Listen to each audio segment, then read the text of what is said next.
Carl Jung stumbled upon something deeply unsettling about families that no one really talks about. It's not about what your parents said. It's not about some obvious childhood trauma. And it's definitely not about blatant abuse. It's about what your family teaches you without uttering a single word, through behaviors so deeply ingrained, so constantly repeated, that they practically become invisible. Silent lessons that burrow into a child's psyche. Like code being installed on your hard drive, and the most destructive lesson of all, the one that forges the deepest narcissistic framework, is this devastating realization. Who you really are simply cannot exist here. So you unconsciously kill off that part of yourself and then spend decades living as someone else entirely, without even realizing you've murdered who you were meant to be. Over the next few minutes, you're going to discover exactly what your family programmed you to become. I'm not talking about the things your parents explicitly said. I'm talking about the things they modeled, that you absorbed without conscious awareness, that became the invisible foundation upon which your entire life now functions. Jung termed this unconscious identification. And it's the core cause of the type of narcissism that many psychologists often overlook, because they prefer to focus on easily identifiable traumatic events rather than the devastating power of these silent, unspoken lessons. You're going to see the three primary types of implicit lessons that families impart, how they create an automatic false self, and the precise Jungian protocol to uninstall the programming you didn't even know you had. But I have to warn you, once you see what your family has taught you, you can no longer pretend that your choices are truly your own. So you can either awaken right now or continue living on autopilot, running a program that was installed 30 years ago. Back in 1978, a Jungian psychologist named Dr. Helen Kramer was leading a therapy group in New York City with 12 adults diagnosed with narcissistic personality disorder. They were all between 35 and 50 years old, all outwardly functional, externally successful, but internally completely shattered. And Helen asked each of them to describe the worst memory from their childhood. She expected to hear tales of physical abuse, severe neglect, obvious traumas. But what she heard was something completely different. None of them reported blatant abuse. None of them reported extreme neglect. What they did all describe were seemingly normal families, where something invisible was happening just beneath the surface. And Helen recognized a pattern. A pattern that Carl Jung himself had identified decades earlier, but that many modern therapists tend to ignore. All 12 of these people had learned the same silent lesson in their childhood. And that single lesson had created the narcissistic structure that was now devastating their adult lives. The lesson was this: your family taught you that genuine emotional vulnerability is unacceptable, not through overt words, but through repeated micro-rejections, 10,000 times over. Through the quality of attention you received when you showed true emotion, through the tone of voice when you expressed a legitimate need, through the averted gaze when you attempted genuine connection. The child can't consciously articulate what's happening to them, but the unconscious mind records everything and learns, if I show who I truly am, I will be abandoned. So I need to hide who I am and perform who they want me to be. The birth of the false self, the death of the true self. And this Faustian bargain happens so early in life that you don't even remember ever being someone else. Out of the 12 participants in Helen's group, I want to focus on 3, because their stories reveal the 3 distinct types of silent lessons that narcissistic families teach, and you'll likely recognize at least one of them from your own childhood. The first was Ethan, 42 years old, a corporate lawyer. He had an upper-middle-class upbringing, with married parents and no obvious abuse. But Ethan described a scene that played out almost weekly from the ages of 5 to 12. Family dinner, every single week, and every week. Ethan would attempt to share something that had happened at school, something that excited him, something that confused him, something he needed to process with his parents. And every week, the same thing would happen.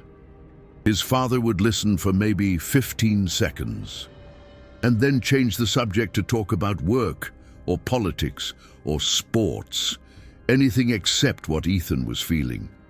His mother was even worse. She'd offer a superficial validation. "Oh, that's interesting, honey," and then turn to his father and continue talking to him, as if Ethan hadn't said anything at all. This happened hundreds of times, and Ethan learned a lesson that was never explicitly stated.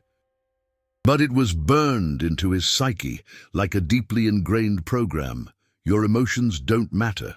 What you feel is irrelevant. No one wants to know who you are on the inside. You only matter when you're performing external achievements.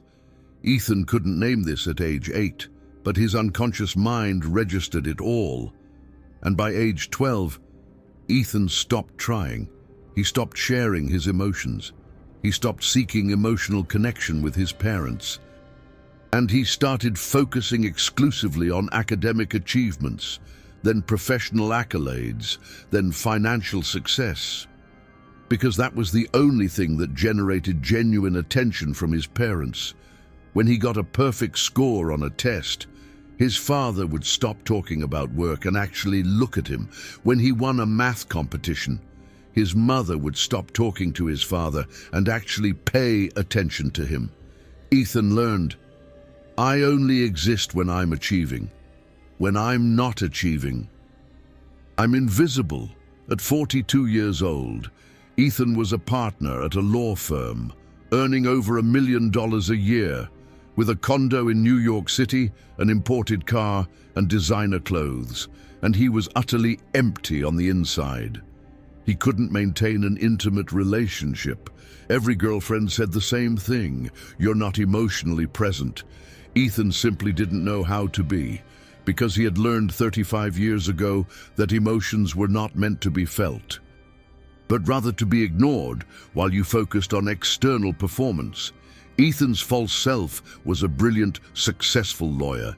Ethan's true self was an 8-year-old boy who just wanted someone to ask him how he was feeling and to actually listen to the answer. But that boy had been buried so deep that Ethan didn't even remember that he existed. The second person was Ashley, 38 years old, a college professor. She came from a traditional Italian-American family, with parents who were outwardly loving, lots of physical affection, lots of compliments. But Ashley described a different dynamic. Whenever she expressed an opinion that diverged from her parents, whenever she demonstrated any independent will, whenever she wanted something different than what they wanted for her, something subtle but devastating would happen. Her parents wouldn't argue. They wouldn't punish her. They wouldn't yell. They would simply be disappointed. And Ashley felt that disappointment like emotional abandonment. Her mother would become silent. Her father would sigh. And Ashley, at age 6, learned, when I am myself, I lose their love. When I agree with them, I receive love. So I need to stop being myself and become what they want me to be. At age 10, Ashley wanted to study art. Her parents thought art wasn't practical. They didn't forbid it. They only expressed concern, disappointment, and fear for her future. And Ashley gave up. At 15, Ashley had a boyfriend her parents deemed unsuitable. They didn't forbid it outright. They just expressed discomfort, worry, sadness. And Ashley broke up with him. At 20, Ashley wanted to live alone. Her parents didn't stop her. They just seemed hurt, sad, emotionally distant. And Ashley gave up on that idea too. Every time she attempted individuation, every time she tried to become a separate person from her parents. She lost emotional connection with them, and a child cannot survive without emotional connection to her parents. So, she unconsciously chose, "I will kill my individuality," to maintain connection with them. At 38, Ashley was a university professor of literature, exactly the profession her mother wanted for her. She lived 3 blocks from her parents, visited them 3 times a week, had never married because no partner was ever approved by her parents. And she was having a nervous breakdown because she realized, for the first time at 38, that she had no idea who she was. All her life decisions had been made to please her parents. All the choices were their choices, not hers. Ashley had no accessible true self. She only had a false self, perfectly adapted to parental expectations. And when her therapist asked, "What do you want?" Ashley couldn't answer. Because she had spent 38 years learning not to want anything that wasn't approved by her parents. The lesson Ashley's family taught was, love is conditional. You are only loved when you are being who we want you to be. When you are yourself, you lose our love. This lesson was never verbalized, but it was modeled 10,000 times through micro-emotional reactions. And it installed itself on Ashley's psyche as an absolute truth about how relationships work. Result: covert narcissism. Ashley wasn't grandiosely narcissistic like Ethan. She was invisibly narcissistic. She had completely erased who she was to become a perfect reflection of the expectations of others. And that is narcissism. Because narcissism isn't just ego inflation. It's any psychic structure where the true self dies and a false self takes control. The third case was Thomas, 45 years old, an engineer, and his story revealed the third type of silent learning. Thomas's family didn't invalidate emotions like Ethan's. They didn't condition love like Ashley's. Thomas's family did something different. They solved everything for him. Any problem Thomas had, his parents solved immediately. Any frustration, his parents eliminated. Any difficulty, his parents removed. At 7 years old, Thomas had a conflict with a classmate at school. His mother went to the school and resolved it. At 10, Thomas got a low grade on a test. His father hired a private tutor. At 13, Thomas wasn't selected for the football team. His father talked to the coach, and they got him a spot. At 16, Thomas had his heart broken by a girlfriend. His mother spent an entire week consoling, distracting, emotionally resolving it for him.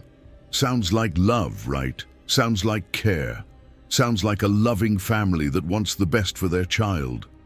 But Carl Jung identified what was really happening. Thomas wasn't learning to process difficult emotions. He was learning that difficult emotions are meant to be eliminated by someone from the outside.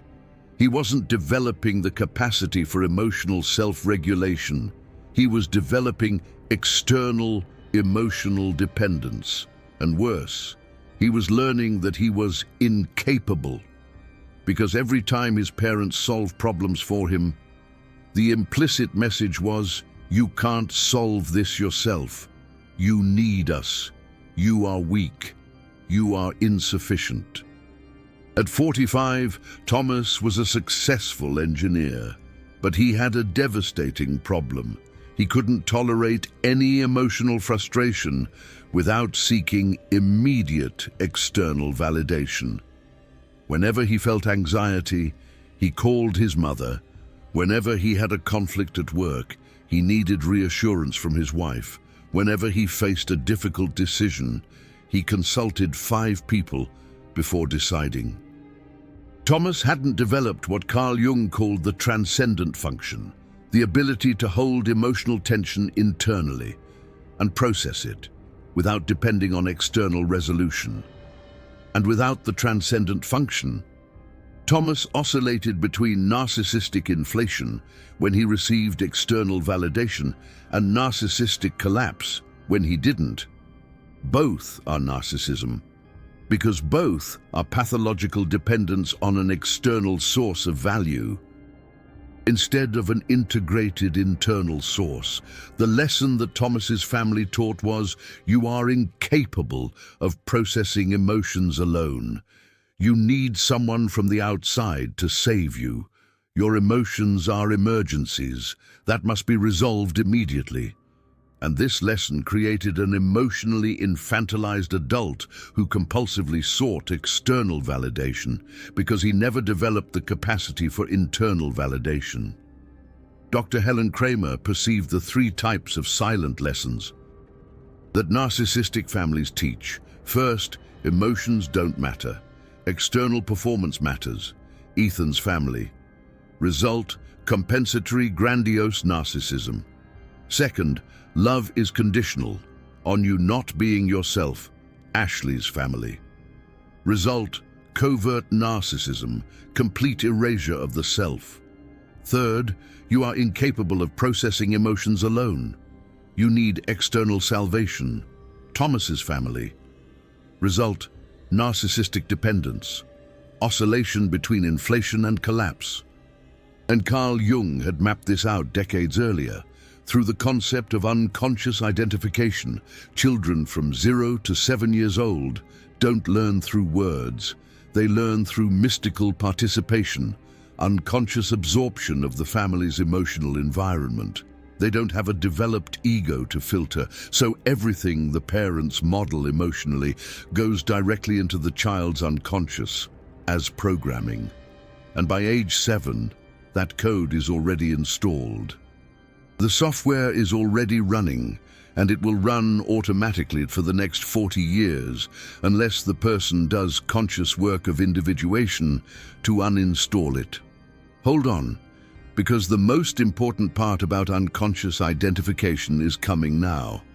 Carl Jung discovered that a child doesn't just absorb the parents' behaviors, they absorb the emotional quality behind the behaviors. They absorb the parents' unintegrated shadow. And that shadow becomes part of their own unconscious. Ethan didn't just absorb the idea that emotions don't matter. He absorbed his father's unconscious fear of emotional vulnerability. Ashley didn't just absorb conditional love.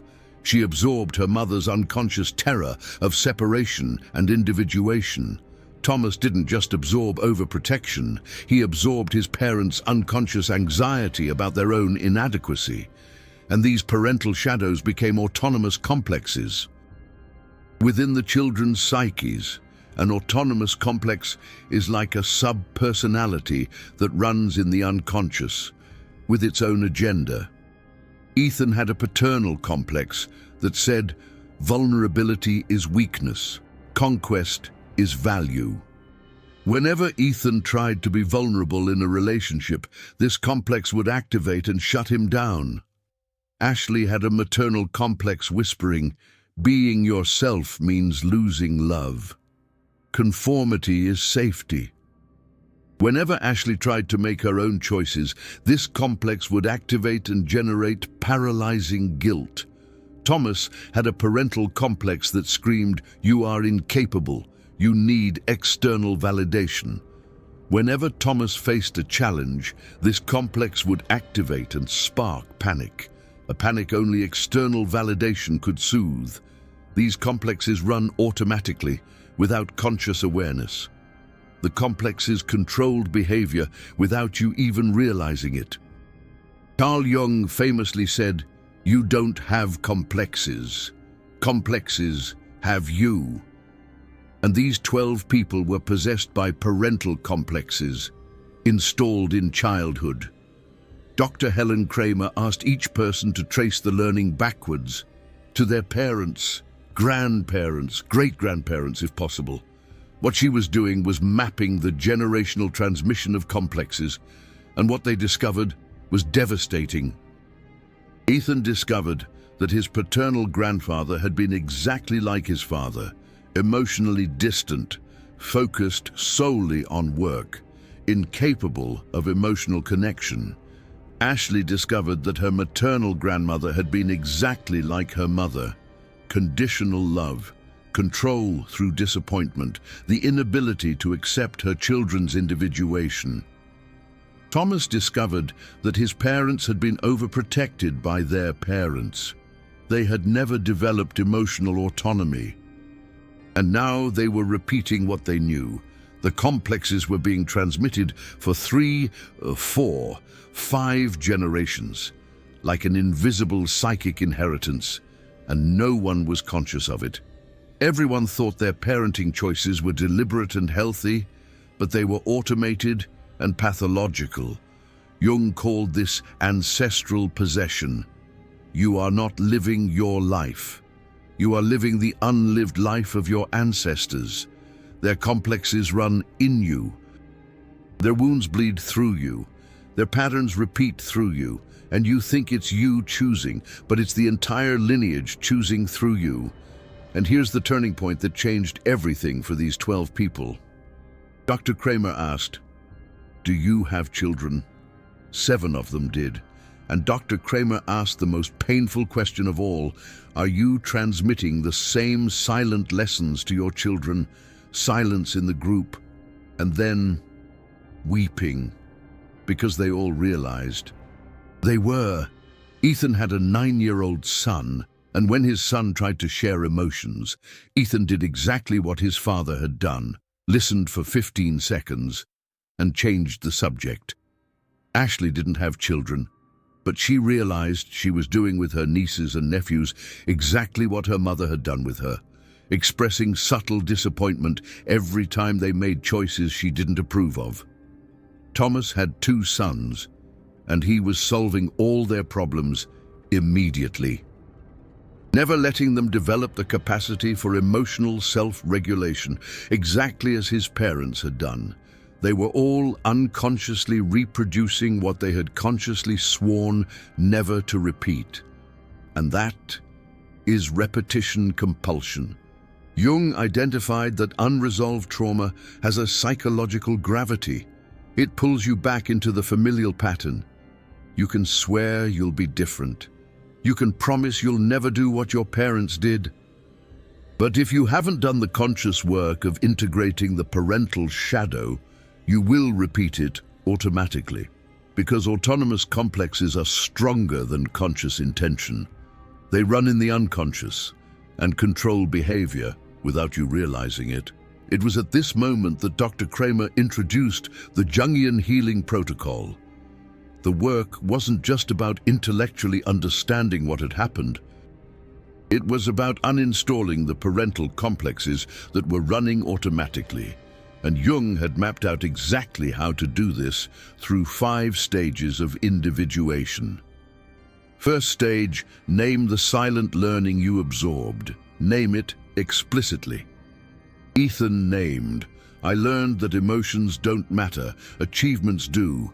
Ashley named, I learned that love is conditional upon conformity. Thomas named, I learned that I am incapable of processing emotions alone. Naming pulls the complex out of the shadow and brings it into consciousness, and consciousness is the first step toward integration. Second stage, trace the generational origin. Not to blame your parents, but to understand that they were victims too. Tracing the generational origin creates compassion, and compassion dissolves anger. It doesn't mean accepting what was done. It means understanding that the pattern is bigger than any individual. Third stage, feel the pain that the learning caused. Don't intellectualize it. Feel it somatically. Unfelt pain becomes a complex, and a complex becomes a repetition compulsion. But pain felt completely transforms. It becomes wisdom. It becomes strength. It becomes individuation. Fourth stage, separate your true self from parental programming. Ask the question, what is mine and what is theirs? Fifth stage, consciously choose differently. Small acts of betrayal against the complex. Each small act weakens the complex and strengthens the true self. 6 months later, 9 were progressing, 3 had regressed, trying to do the work alone. Jung was clear: you cannot integrate the parental shadow alone. The complex is stronger than the individual ego. You need an external witness. The 9 who progressed reported radical changes. Ethan had an intimate relationship for the first time. Ashley was experimenting with who she was. Thomas developed the capacity for self-regulation, and the most profound change was with their children.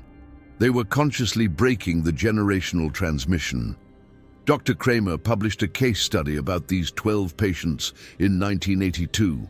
The title was Unconscious Identification and Generational Transmission of Narcissistic Structure. And the conclusion was this: most narcissists were not created by monster parents.